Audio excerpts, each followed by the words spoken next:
August the 11th, 2025. This is your truth report from egalitarian AF Media.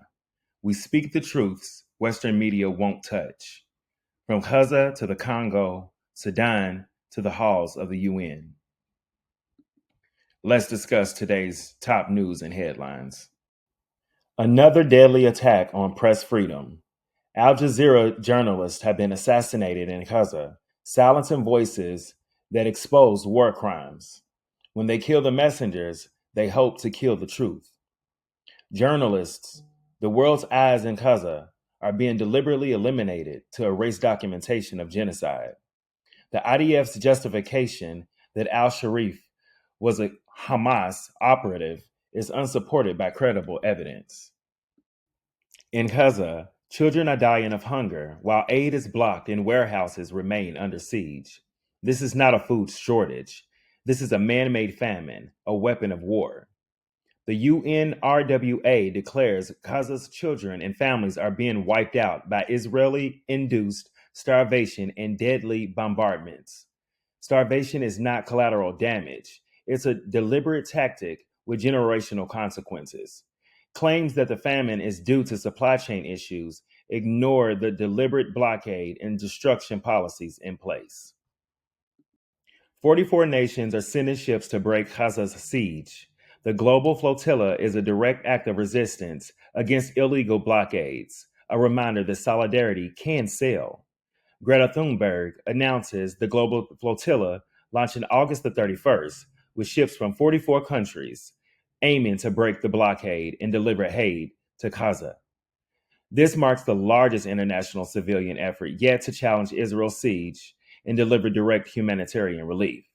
Predictions this flotilla will be suppressed ignore growing global solidarity and civil purpose maritime activism. French President Emmanuel Macron has called for UN peacekeepers to shield civilians in Gaza.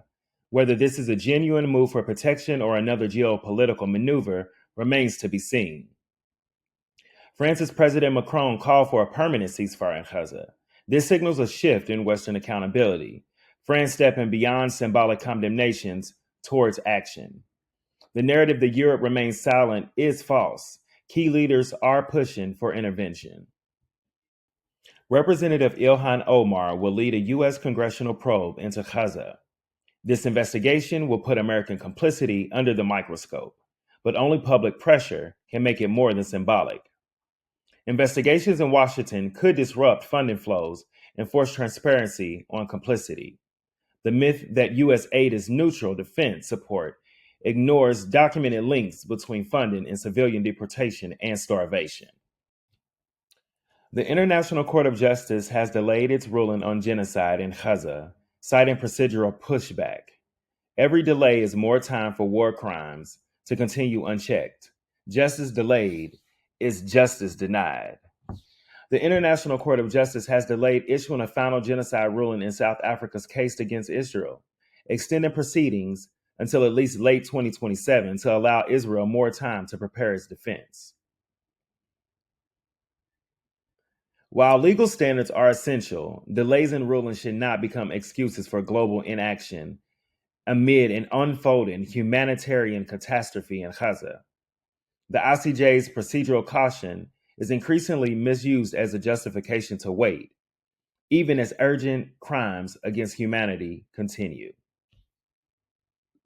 We demand truth, we end starvation, we stop complicity, we stand with Gaza, Sudan, and Congo. Your voice, your action can save lives, but silence will cost them. This is your truth report, unfiltered, unapologetic. Follow, share, and amplify, because if we don't tell it, they will bury it. Stay aligned, stay loud, stay egalitarian AF.